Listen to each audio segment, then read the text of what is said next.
अस्सलाम वालेकुम। और न्यूज़ के साथ मैं हूं फैसल। खबर शामिल करते हैं लाहौर से। लाहौर कैंपस अंडर बाईपास से गाड़ी के जरिए मोटरसाइकिल सवार को रोंदने के बाद बदमाशी करते हुए शख्स की वीडियो वायरल, पुलिस ने गिरफ्तार कर लिया। रिपोर्ट करते हैं रपॉटर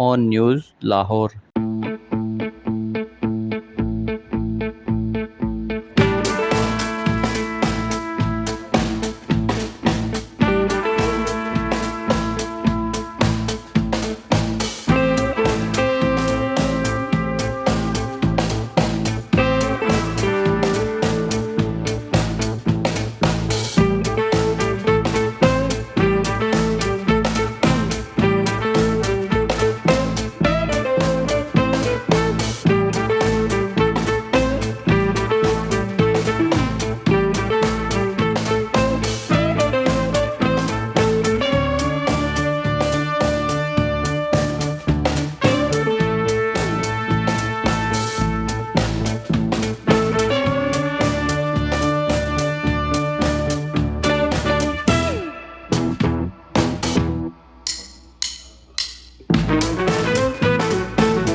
लाइक करें, कमेंट करें, शेयर करें और बेल आइकन को प्रेस करना मत भूलें।